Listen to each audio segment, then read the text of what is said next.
जीवन का शाप मानसरोवर भाग 2 मुंशी प्रेमचंद्र की अमर कहानियां। कावस जी ने पत्र निकाला और यश कमाने लगे। शाहपुर जी ने रुई की दलाली शुरू की और धन कमाने लगे। कमाई दोनों ही कर रहे थे, पर शाहपुर जी प्रसन्न थे, कावस जी विरक्त। शाहपुर जी को धन के साथ सम्मान और यश आप ही आप मिलता था। कावस जी को यश के साथ धन दूरबीन से देखने पर भी दिखाई न देता था, इसलिए शाहपुर जी के जीवन में शांति थी, सहृदयता थी, आशीर्वाद था, क्रीड़ा थी। कावस जी के जीवन में अशांति थी, कटुता थी, निराशा थी, उदासीनता थी। धन को तुच्छ समझने की वह बहुत चेष्टा करते थे, लेकिन प्रत्यक्ष को कैसे झुठला देते। शाहपुर जी का घर में विराजने वाले सौजन्य और शांति के सामने उन्हें अपने घर के कलह और फूहड़पन से घृणा होती थी। मृदुभाषणी मिसेज शाहपुर के सामने उन्हें अपनी गुलशन बानु संकीर्णता और ईर्ष्या का अवतार सी लगती थी। शाहपुर जी घर में आते तो शीरी बाई मृदु हाथ से उनका स्वागत करती। वह खुद दिन भर के थके मांदे घर आते तो गुलशन अपना दुखड़ा सुनाने बैठ जाती और उनको खूब फटकारें बताती, तुम भी अपने को आदमी कहते हो, मैं तो तुम्हें बैल समझती हूँ। बैल बड़ा मेहनती है, गरीब है, संतोषी है, माना, लेकिन उसे विवाह करने का क्या हक था। कावस जी से 1 लाख बार यह प्रश्न किया जा चुका था कि जब तुम्हें समाचार पत्र निकालकर अपना जीवन बर्बाद करना था तो तुमने विवाह क्यों किया, क्यों मेरी जिंदगी तबाह कर दी। जब तुम्हारे घर में रोटियां न थीं, तो मुझे क्यों लाए। इस प्रश्न का जवाब देने की कावस जी में शक्ति न थी। उन्हें कुछ सूझता ही न था। वह सचमुच अपनी गलती पर पछताते थे। एक बार बहुत तंग आकर उन्होंने कहा था, अच्छा भाई, अब तो जो होना था हो चुका, लेकिन मैं तुम्हें बांधे तो नहीं हूँ। तुम्हें जो पुरुष ज्यादा सुखी रख सके उसके साथ जाकर रहो। अब मैं क्या कहूँ, आमदनी नहीं बढ़ती तो मैं क्या करूँ। क्या चाहती हो, जान दे दूं। इस पर गुलशन ने उनके दोनों कान पकड़कर जोर से ऐंठे और गालों पर 2 तमाचे लगाए और पैनी आंखों से काटती हुई बोली, अच्छा अब चोंच संभालो, नहीं तो अच्छा न होगा। ऐसी बात मुंह से निकालते तुम्हें लाज नहीं आती। हयादार होते तो चुल्लू भर पानी में डूब मरते। उस दूसरे पुरुष के महल में आग लगा दूंगी, उसका मुंह झुलस दूंगी। तब से बेचारे कावस जी के पास इस प्रश्न का कोई जवाब न रहा। कहाँ तो यह असंतोष और विद्रोह की ज्वाला और कहाँ वह मधुरता और भद्रता की देवी शीरी, जो कावस जी को देखते ही फूल की तरह खिल उठती, मीठी मीठी बातें करती, चाय, मुरब्बे और फूलों से सत्कार करती और अक्सर उन्हें अपनी कार पर घर पहुंचा देती। कावस जी ने कभी मन में भी इसे स्वीकार करने का साहस नहीं किया, मगर उनके हृदय में यह लालसा छिपी हुई थी कि गुलशन की जगह शीरी होती तो उनका जीवन कितना गुलजार होता। कभी कभी गुलशन की कटुक्तियों से वह इतने दुखी हो जाते कि यमराज का आवाहन करते। घर उनके लिए कैदखाने से कम जानलेवा न था और उन्हें जब अवसर मिलता सीधे शीरी के घर जाकर अपने दिल की जलन बुझा आते। एक दिन कावस जी सवेरे गुलशन से झल्लाकर शाहपुर जी के टेरेस में पहुंचे तो देखा शीरी बानू की आंखें लाल हैं और चेहरा भभराया हुआ है, जैसे रोकर उठी हो। कावस जी ने चिंतित होकर पूछा, आपका जी कैसा है, बुखार तो नहीं आ गया। शीरी ने दर्द भरी आंखों से देखकर रोनी आवाज से कहा, नहीं, बुखार तो नहीं है, कम से कम देह का बुखार तो नहीं है। कावस जी इस पहेली का कुछ मतलब न समझे। शीरी ने एक क्षण मौन रहकर फिर कहा, आपको मैं अपना मित्र समझती हूँ मी। कावस जी, आपसे क्या छिपाऊं, मैं इस जीवन से तंग आ गई हूँ। मैंने अब तक हृदय की आग हृदय में रखी, लेकिन ऐसा मालूम होता है कि अब उसे बाहर न निकालूं तो मेरी हड्डियां तक जल जाएंगी। इस वक्त 8 बजे हैं, लेकिन मेरे रंगीले पिया का कहीं पता नहीं। रात को खाना खाकर वह एक मित्र से मिलने का बहाना करके घर से निकले थे और अभी तक लौटकर नहीं आए। यह आज कोई नई बात नहीं है, इधर कई महीनों से यह इनकी रोज की आदत है। मैंने आज तक आपसे कभी अपना दर्द नहीं कहा, मगर उस समय भी जब मैं हंस हंसकर आपसे बातें करती थी, मेरी आत्मा रोती रहती थी। कावस जी ने निष्कपट भाव से कहा, तुमने पूछा नहीं, कहाँ रह जाते हो। पूछने से क्या, लोग अपने दिल की बातें बता दिया करते हैं। तुमसे तो उन्हें कोई भेद न रखना चाहिए। घर में जी न लगे तो आदमी क्या करे। मुझे यह सुनकर आश्चर्य हो रहा है। तुम जैसी देवी जिस घर हो, वह स्वर्ग है। शाहपुर जी को तो अपना भाग्य सराहना चाहिए। आपका यह भाव तभी तक है जब तक आपके पास धन नहीं है। आज तुम्हें कहीं से 2-4 लाख रुपए मिल जाएं तो तुम यूं न रहोगे और तुम रे ये भाव बदल जाएंगे। यही धन का सबसे बड़ा अभिशाप है।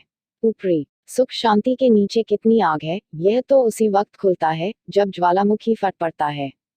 वह समझते हैं, धन से घर भरकर उन्होंने मेरे लिए वह सब कुछ कर दी। या जो उनका कर्तव्य था और अब मुझे असंतुष्ट होने का कोई कारण नहीं। यह नहीं जानते कि ऐश के ये सामान उस तहखानों में गड़े हुए पदार्थों की तरह हैं जो मृत आत्मा के भोग के लिए रखे जाते थे। कावस्जी आज एक नई बात सुन रहे थे। उन्हें अब तक जीवन का जो अनुभव हुआ था वह यह था कि स्त्री अंतःकरण से विलासिनी होती है। उस पर लाख प्राण वारो, उसके लिए मर ही क्यों ना मिटो, लेकिन व्यर्थ। वह केवल खरहरा नहीं चाहती, उससे कह ज्यादा दाना और घास चाहती है। लेकिन एक यह देवी है जो विलास की चीजों को तुच्छ समझती है और केवल मीठे स्नेह और सहवास से ही प्रसन्न रहना चाहती है। उनके मन में गुदगुदी सी उठी। मिसेज शापूर ने फिर कहा, उन का यह व्यापार मेरी बर्दाश्त के बाहर हो गया है, मी कावस्जी। मेरे मन में विद्रोह की ज्वाला उठ रही है और मैं धर्मशास्त्र और मर्यादा इन सभी का आश्रय लेकर भी त्राण नहीं पाती। मन को समझाती हूँ क्या संसार में लाखों विधवाएं नहीं पड़ी हुई हैं, लेकिन किसी तरह चित्त नहीं शांत होता। मुझे विश्वास आता जाता है कि वह मुझे मैदान में आने के लिए चुनौती दे रहे हैं। मैंने अब तक उनकी चुनौती नहीं ली है, लेकिन अब पानी सिर के ऊपर चढ़ गया है और मैं किसी तिनके का सहारा ढूंढे बिना नहीं रह सकती। वह जो चाहते हैं वह हो जाएगा। आप उनके मित्र हैं, आपसे बन पड़े तो उनको समझाइए। मैं इस मर्यादा की बेड़ी को अब और न पहन सकूंगी। मी कावस्जी मन में भावी सुख का एक स्वर्ग निर्माण कर रहे थे। बोले, हाँ हाँ, मैं अवश्य समझाऊंगा। यह तो मेरा धर्म है, लेकिन मुझे आशा नहीं कि मेरे समझाने का उन पर कोई असर हो। मैं तो दरिद्र हूँ, मेरे समझाने का उनकी दृष्टि में मूल्य ही क्या। यूं वह मेरे ऊपर बड़ी कृपा रखते हैं, बस उनकी यही आदत मुझे पसंद नहीं। तुमने इतने दिनों बर्दाश्त किया, यही आश्चर्य है। कोई दूसरी औरत तो एक दिन न सहती। थोड़ी बहुत तो यह आदत सभी पुरुषों में होती है, लेकिन ऐसे पुरुषों की स्त्रियां भी वैसी ही होती हैं। कर्म से न सही, मन से ही सही। मैंने तो सदैव इनको अपना इष्टदेव समझा, किंतु जब पुरुष इसका अर्थ ही न समझे तो क्या हो। मुझे भय है वह मन में कुछ और न सोच रहे हों। और क्या सोच सकते हैं, आप अनुमान कर सकती हैं। अच्छा, वह बात, मगर मेरा अपराध। शेर और मेमने वाली कथा आपने नहीं सुनी। मिसेज शापूर एकाएक चुप हो गईं। सामने से शापूर जी की कार आती दिखाई दी। उन्होंने कावस जी को ताकीद और विनय भरी आंखों से देखा और दूसरे द्वार के कमरे से निकलकर अंदर चली गई। मी शापूर लाल आंखें किए कार से उतरे और मुस्कुराकर कावस जी से हाथ मिलाया। स्त्री की आंखें भी लाल थी, पति की आंखें भी लाल। एक रुदन से, दूसरी रात की खुमारी से। शापूर जी ने हैट उतारकर खूंटी पर लटकाते हुए कहा, क्षमा कीजिएगा, मैं रात को एक मित्र के घर सो गया था। दावत थी, खाने में देर हुई तो मैंने सोचा अब कौन घर जाए। कावस जी ने व्यंग्य मुस्कान के साथ कहा, किसके यहाँ दावत थी? मेरे रिपोर्टर ने तो कोई खबर नहीं दी। जरा मुझे नोट करा दीजिए। उन्होंने जेब से नोटबुक निकाली। शापूर जी ने सतर्क होकर कहा, ऐसी कोई बड़ी दावत नहीं थी जी, 2-4 मित्रों का प्रीतिभोज था। फिर भी समाचार तो जानना चाहिए। जिस प्रीतिभोज में आप जैसे प्रतिष्ठित लोग शरीक हों, वह साधारण बात न ही हो सकती। क्या नाम है मेजबान साहब का? आप चौंकेंगे तो नहीं, बताइए तो। मिस गौहर। मिस गौहर? जी हाँ, आप चौंके क्यों? क्या आप इसे तस्लीम नहीं करते कि दिन भर पे आने पाई से सिर मारने के बाद मुझे कुछ मनोरंजन करने का भी अधिकार है, नहीं तो जीवन भार हो जाए। मैं इसे नहीं मानता। क्यों? इसलिए कि मैं इस मनोरंजन को अपनी ब्याहता स्त्री के प्रति अन्याय समझता हूँ।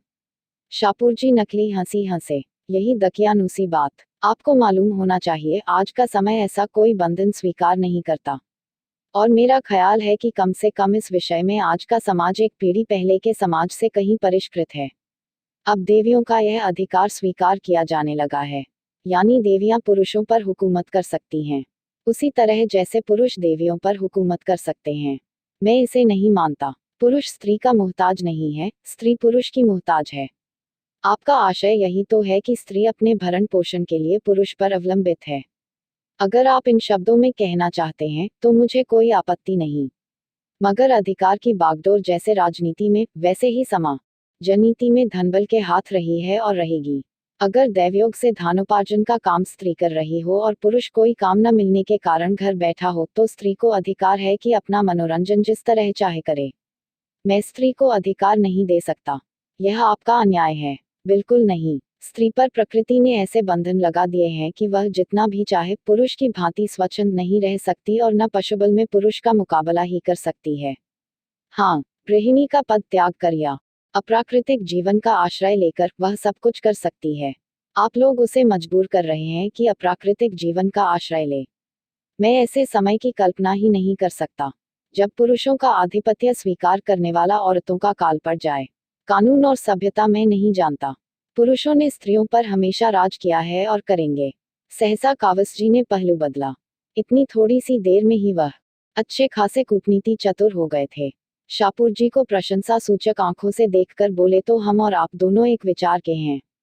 मैं आपकी परीक्षा ले रहा था। मैं भी स्त्री को गृहिणी, माता और स्वामिनी सब कुछ मानने को तैयार हूँ, पर उसे स्वच्छंद नहीं देख सकता। अगर कोई स्त्री स्वच्छंद होना चाहती है तो उसके लिए मेरे घर में स्थान नहीं है। अभी मिसेस शाहपुर की बातें सुनकर मैं दंग रह गया। मुझे इसकी कल्पना भी न थी कि कोई नारी मन में इतने विद्रोहात्मक भावों को स्थान दे सकती है। मी शाहपुर की गर्दन की नसें तन गई, नथने फूल गए। कुर्सी से उठकर बोले, अच्छा तो अब शीरी ने यह ढंग निकाला। मैं अभी उससे पूछता हूँ, आपके सामने पूछता हूँ, अभी फैसला कर डालूंगा। मुझे उसकी परवाह नहीं है, किसी की परवाह नहीं है। बेवफा औरत, जिसके हृदय में जरा भी संवेदना नहीं, जो मेरे जीवन में जरा सा आनंद भी नहीं सह सकती, चाहती है मैं उसके अंचल में बंद बंद घूमूं। शाहपुर से यह आशा रखती है। अभागिनी भूल जाती है कि आज मैं आंखों का इशारा कर दूं तो 101 शीरियां मेरी उपासना करने लगें। जी हाँ, मेरे इशारों पर नाचें। मैंने इसके लिए जो कुछ किया, बहुत कम पुरुष किसी स्त्री के लिए करते हैं। मैंने उन्हें ख्याल आ गया कि वह जरूरत से ज्यादा बहके जा रहे हैं। शीरी की प्रेम में सेवाएं याद आईं, रुककर बोले, लेकिन मेरा ख्याल है कि वह अब भी समझ से काम ले सकती है। मैं उसका दिल नहीं दुखाना चाहता। मैं यह भी जानता हूं कि वह ज्यादा से ज्यादा जो कर सकती है वह शिकायत है। इसके आगे बढ़ने की हिमाकत वह नहीं कर सकती। औरतों को मना लेना बहुत मुश्किल नहीं है, कम से कम मुझे तो यही तजर्बा है। कावसजी ने खंडन किया, मेरा तजर्बा तो कुछ और है। हो सकता है, मगर आपके पास खाली बातें हैं, मेरे पास लक्ष्मी का आशीर्वाद है। जब मन में विद्रोह के भाव जम गए तो लक्ष्मी के टाले भी नहीं टल सकते। शाहपुर जी ने विचारपूर्ण भाव से कहा, शायद आपका विचार ठीक है। कई दिन के बाद कावसजी की शीरी से पाक में मुलाकात हुई। वह इसी अवसर की खोज में थे। उनका स्वर्ग तैयार हो चुका था, केवल उसमें शीरी को प्रतिष्ठित करने की कसर थी। उस शुभ दिन की कल्पना में वह पागल से हो रहे थे। गुलशन को उन्होंने उसके मैके भेज दिया था। भेज क्या दिया था, वह रूठकर चली गई थी। जब शीरी उनकी दरिद्रता का स्वागत कर रही है तो गुलशन की खुशामद क्यों की जाए। लपक कर शीरी से हाथ मिलाया और बोले, आप खूब मिली। मैं आज आने वाला था। शीरी ने गिला करते हुए कहा, आपकी राह देखते देखते आंखें थक गईं। आप भी जब नी हमदर्दी ही करना जानते हैं। आपको क्या खबर, इन कई दिनों में मेरी आंखों से कितने आंसू बहे हैं। कावसजी ने शीरी बानू की उत्कंठापूर्ण मुद्रा देखी, जो बहुमूल्य रेशमी साड़ी की आब से और भी दमक उठी थी, और उनका हृदय अंदर से बैठता हुआ जान पड़ा। उस छात्र की सी दशा हुई जो आज अंतिम परीक्षा पास कर चुका हो और जीवन का प्रश्न उसके सामने अपने भयंकर रूप में खड़ा हो। काश वह कुछ दिन और परीक्षाओं की भूल भुलैया में जीवन के स्वप्नों का आनंद ले सकता। उस स्वप्न के सामने यह सत्य कितना डरावना था। अभी तक कावसजी ने मधुमक्खी का शहद ही चखा था। इस समय वह उनके मुख पर मंडरा रही थी और वह डर रहे थे कि कहीं डंक न मारे। दबी हुई आवाज से बोले, मुझे यह सुनकर बड़ा दुख हुआ। मैंने तो शाहपुर को बहुत समझाया था। शीरी ने उनका हाथ पकड़कर एक बेंच पर बिठा दिया और बोली, उन पर अब समझाने बुझाने का कोई असर न होगा। और मुझे ही क्या गरज पड़ी है कि मैं उनके पांव सहलाती रहूं। आज मैंने निश्चय कर लिया है, अब उस घर में लौटकर न जाऊंगी। अगर उन्हें अदालत में जलील होने का शौक है तो मुझ पर दावा करें, मैं तैयार हूं। मैं जिसके साथ नहीं रहना चाहती उसके साथ रहने के लिए ईश्वर भी मुझे मजबूर नहीं कर सकता। अदालत क्या कर सकती है। अगर तुम मुझे आश्रय दे सकते हो तो मैं तुम्हारी बनकर रहूंगी, तब तक तुम मेरे पास रहोगे। अगर तुम में इतना आत्मबल नहीं है तब मेरे लिए दूसरे द्वार खुल जाएंगे। अब साफ साफ बतलाओ, क्या वह सारी सहानुभूति जबानी थी। कावसजी ने कलेजा मजबूत करके कहा, नहीं नहीं शीरी, खुदा जानता है मुझे तुमसे कितना प्रेम है। तुम्हारे लिए मेरे हृदय में स्थान है। मगर गुलशन को क्या करोगे। उसे तलाक दे दूंगा। हाँ, यही मैं भी चाहती हूँ। तो मैं तुम्हारे साथ चलूंगी, अभी इसी दम। शाहपुर से अब मेरा कोई संबंध नहीं है। कावसजी को अपने दिल में कंपन का अनुभव हुआ। बोले, लेकिन अभी तो वहाँ कोई तैयारी नहीं है। मेरे लिए किसी तैयारी की जरूरत नहीं, तुम सब कुछ हो। टैक्सी ले लो, मैं इसी वक्त चलूंगी। कावस्जी टैक्सी की खोज में पार्क से निकले। वह एक नत में विचार करने के लिए थोड़ा सा समय चाहते थे, इस बहाने से उन्हें समय मिल गया। उन पर अब जवानी का वह नशा न था जो विवेक की आंखों पर छाकर बहुधा हमें गड्ढे में गिरा देता है। अगर कुछ नशा था तो अब तक ही रन हो चुका था। वह किस फंदे में गला डाल रहे हैं वह खूब समझते थे। शाहपुर जी उन्हें मिट्टी में मिला देने के लिए पूरा जोर लगाएंगे, यह भी उन्हें मालूम था। गुलशन उन्हें सारी दुनिया में बदनाम कर देगी, यह भी वह जानते थे। ये सब विपत्तियां झेलने को वह तैयार थे। शाहपुर की जबान बंद करने के लिए उनके पास काफी दलीलें थी। गुलशन को भी स्त्री समाज में अपमानित करने का उनके पास काफी मसाला था। डर था तो यह कि शीरी का यह प्रेम टिक सकेगा या नहीं। अभी तक शीरी ने केवल उनके सौजन्य का परिचय पाया है, केवल उनकी न्याय, सत्य और उदारता से भरी बातें सुनी हैं। इस क्षेत्र में शाहपुर जी से उन्होंने बाजी मारी है, लेकिन उनके सौजन्य और उनकी प्रतिमा का जादू उनके बेसरो सामान घर में कुछ दिन रहेगा, इसमें उन्हें संदेह था। हलवे की जगह चुपड़ी रोटियां भी मिले तो आदमी सब्र कर सकता है। रूखी भी मिल जाए तो वह संतोष कर लेगा, लेकिन सूखी घास सामने देखकर तो ऋषि मुनि भी जामे से बाहर हो जाएंगे। शीरी उनसे प्रेम करती है, लेकिन प्रेम के त्याग की भी तो सीमा है। 2-4 दिन भावुकता के उन्माद में यह सब्र कर ले, लेकिन भावुकता कोई टिकाऊ चीज तो नहीं है। वास्तविकता के आघातों के सामने यह भावुकता कै दिन टिकेगी। उस परिस्थिति की कल्पना करके कावस्जी कांप उठे। अब तक वह रनिवास में रही है। अब उसे एक अप्रैल का कॉटेज मिलेगा, जिसकी फर्श पर कालीन की जगह टाट भी नहीं, कहाँ वर्दीपोश नौकरों की पलटन, कहाँ एक बुढ़िया मामा की संदिग्ध सेवाएं, जो बात बात पर भुन भुनाती है, धमकाती है, कोसती है। उनका आधा वेतन तो संगीत सिखाने वाला मास्टर ही खा जाएगा, और शाहपुर जी ने कहीं ज्यादा कमीनापन से काम लिया तो उनको बदमाशों से पिटवा भी सकते हैं। पिटने से वह नहीं डरते। यह तो उनकी फतह होगी, लेकिन शीरी की भोग लालसा पर कैसे विजय पाएं। बुढ़िया मामा जब मुंह लटकाए आकर उसके सामने रोटियां और सालन परोस देगी, तब शीरी के मुख पर कैसी विदग्ध विरक्ति छा जाएगी। कहीं वह खड़ी होकर उनको और अपनी किस्मत को कोसने न लगे। नहीं, अभाव की पूर्ति सौजन्य से नहीं हो सकती। शीरी का वह रूप कितना विकराल होगा। सहसा एक कार सामने से आती दिखाई दी। कावस्जी ने देखा शाहपुर जी बैठे हुए थे। उन्होंने हाथ उठाकर कार को रुकवा लिया और पीछे दौड़ते हुए जाकर शाहपुर जी से बोले, आप कहाँ जा रहे हैं? यूं ही जरा घूमने निकला था। शीरीन बानू पार्क में हैं, उन्हें भी लेते जाए। वह तो मुझसे लड़कर आई है कि अब इस घर में कभी कदम न रखूंगी। और आप सैर करने जा रहे हैं, तो क्या आप चाहते हैं बैठकर रोऊं? वह बहुत रो रही हैं। सच? हाँ, बहुत रो रही हैं। तो शायद उसकी बुद्धि जाग रही है। तुम इस समय उन्हें मना लो तो वह हर्ष से तुम्हारे साथ चली जाएं। मैं परीक्षा करना चाहता हूँ कि वह बिना मनाए मानती है या नहीं। मैं बड़े असमंजस में पड़ा हुआ हूँ। मुझ पर दया करो, तुम्हारे पैरों पड़ता हूँ। जीवन में जो थोड़ा सा आनंद है, उसे मनावन के नाटे में नहीं छोड़ना चाहता। कार चल पड़ी और कावस्जी कर्तव्यभ्रष्ट से वहीं खड़े रह गए। देर हो रही थी। सोचा कहीं शीरी यह न समझ ले कि मैंने भी उसके साथ दगा की, लेकिन जाऊं भी तो क्यों कर। अपने संपादकीय कुटीर में उस देवी को प्रतिष्ठित करने की कल्पना ही उन्हें हास्यास्पद लगी। वहां के लिए तो गुलशन ही उपयुक्त है। कुर्ती है, कठोर बातें कहती है, रोती है, लेकिन वक्त से भोजन तो देती है। फटे हुए कपड़ों को रफू तो कर देती है। कोई मेहमान आ जाता है तो कितने प्रसन्न मुख से उसका आदर सत्कार करती है, मानो उसके मन में आनंद ही आनंद है। कोई छो चीज भी दे दी तो कितना फूल उठती है। थोड़ी सी तारीफ करके चाहे उससे गुलामी करवा लो।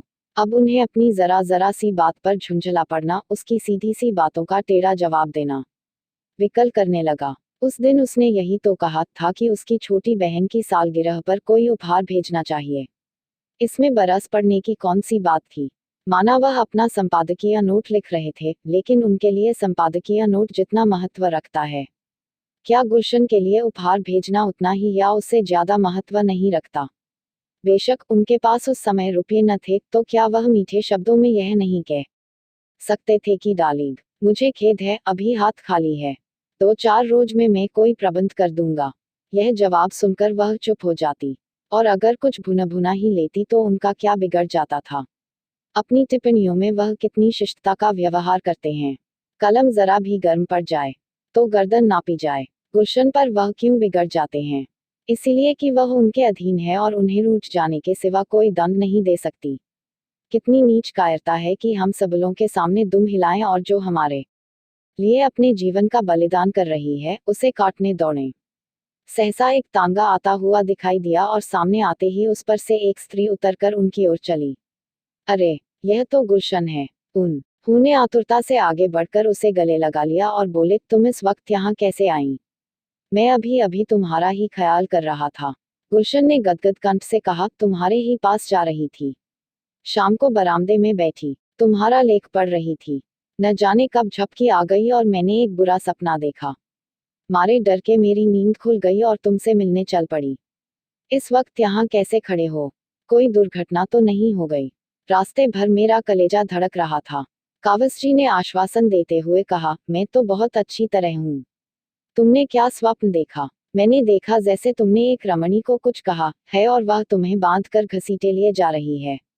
कितना बेहुदा स्वप्न है, और तुम्हें इस पर विश्वास भी आ गया। मैं तुमसे कितनी बार कह चुका कि स्वप्न केवल चिंतित मन की क्रीड़ा है। तुम मुझसे छिपा रहे हो। कोई ना कोई बात हुई है जरूर। तुम्हारा चेहरा बोल रहा है। अच्छा, तुम इस वक्त यहाँ क्यों खड़े हो? यह तो तुम्हारे पढ़ने का समय है। यूं ही जरा घूमने चला आया था। झूठ बोलते हो। खा जाओ मेरे सिर की कसम। अब तुम्हें एतबार ही ना आए तो क्या करूं? कसम क्यों नहीं खाते? कसम को मैं झूठ का अनुमोदन समझता हूँ। गुलशन ने फिर उनके मुख पर तीव्र दृष्टि डाली। फिर एक क्षण के बाद बोली, अच्छी बात है, चलो घर चलें। कावस्जी ने मुस्कराकर कहा, तुम फिर मुझसे लड़ाई करोगी? सरकार से लड़कर भी तुम सरकार की अमलदारी में रहते हो कि नहीं? मैं भी तुमसे लड़ूंगी, मगर तुम्हारे साथ रहूंगी। हम इसे कब मानते हैं कि यह सरकार की अमलदारी है? यह तो मुंह से कहते हो। तुम्हारा रोआ रोआ इसे स्वीकार करता है। नहीं तो तुम इस वक्त जेल में होते। अच्छा, चलो, मैं थोड़ी देर में आता हूँ। मैं अकेली नहीं जाने की। आखिर सुनूं, तुम यहाँ क्या कर रहे हो? कावस्जी ने बहुत कोशिश की कि गुलशन वहां से किसी तरह चली जाए, लेकिन वह जितना ही इस पर जोर देते थे उतना ही गुलशन का आग्रह भी बढ़ता जाता था। आखिर मजबूर होकर कावस्जी को शीरी और शाहपुर के झगड़े का वृतांत कहना ही पड़ा। यद्यपि इस नाटक में उनका अपना जो भाग था उसे उन्होंने बड़ी होशियारी से छिपा देने की चेष्टा की। गुलशन ने विचार करके कहा, तो तुम्हें भी यह सनक सवार हुई? कावस्जी ने तुरंत प्रतिवाद किया, कैसी सनक? मैंने क्या किया? अब यह तो इंस नियत नहीं है कि एक मित्र की स्त्री मेरी सहायता मांगे और मैं बगले झोंकने लगूं। झूठ बोलने के लिए बड़ी अक्ल की जरूरत होती है प्यारे, और वह तुम में नहीं है, समझे? चुपके से जाकर शीरीन बानू को सलाम करो और कहो कि आराम से अपने घर में बैठें। सुख कभी संपूर्ण नहीं मिलता। विधि इतना घोर पक्षपात नहीं कर सकता। गुलाब में कांटे होते ही हैं। अगर सुख भोगना है तो उसे उसके दोषों के साथ भोगना पड़ेगा। अभी विज्ञान ने कभी ऐसा उपाय नहीं निकाला कि हम सुख के कांटों को अलग कर सकें। मुफ्त का माल उड़ाने वाले को अय्याशी के सिवा और सूझेगी क्या? अगर धन सारी दुनिया का विलास न मोल लेना चाहे तो वह धन ही कैसा? शीरी के लिए भी क्या वे द्वार नहीं खुले हैं? शाहपुर जी के लिए खुले हैं। उससे कहो शाहपुर के घर में रहे, उनके धन को भोगे और भूल जाए कि वह शाहपुर की स्त्री है, उसी तरह जैसे शाहपुर भूल गया है कि वह शीरी का पति है। जलना और कुड़न छोड़कर विलास का आनंद लूटे। उसका धन एक से एक रूपवान विद्वान नवयुवकों को खींच लाएगा। तुमने ही एक बार मुझसे कहा था कि एक जमाने में फ्रांस में धनवान विलासिनी महिलाओं का समाज पर आधिपत्य था। उनके पति सब कुछ देखते थे और मुंह खोलने का साहस न करते थे। और मुंह क्या खोलते, वे खुद इसी धुन में मस्त थे। यही धन का प्रसाद है। तुमसे न बने तो चलो मैं शीरी को समझा दूं। ऐयाश मर्द की स्त्री अगर ऐयाश न हो तो यह उसकी कायरता है, लतखोरपन है। कावस्जी ने चकित होकर कहा, लेकिन तुम भी तो धन की उपासक हो। गुलशन ने शर्मिंदा होकर कहा, यही तो जीवन का शाप है। हम उसी चीज पर लपकते हैं जिसमें हमारा अमंगल है, सत्या नाश है। मैं बहुत दिन पापा के इलाके में रही हूँ। चारों तरफ किसान और मजदूर रहते थे। बेचारे दिन भर पसीना बहाते थे, शाम को घर जाते। ऐयाशी और बदमाशी का कहीं नाम न था। और यहाँ शहर में देखाती हूँ कि सभी बड़े घरों में यही रोना है। सबके सब हथकंडों से पैसे कमाते हैं और अस्वाभाविक जीवन बिताते हैं। आज तुम्हें कहीं से धन मिल जाए तो तुम भी शाहपुर बन जाओगे, निश्चय। तब शायद तुम भी अपने बताए हुए मार्ग पर चलोगी, क्यों? शायद नहीं, अवश्य।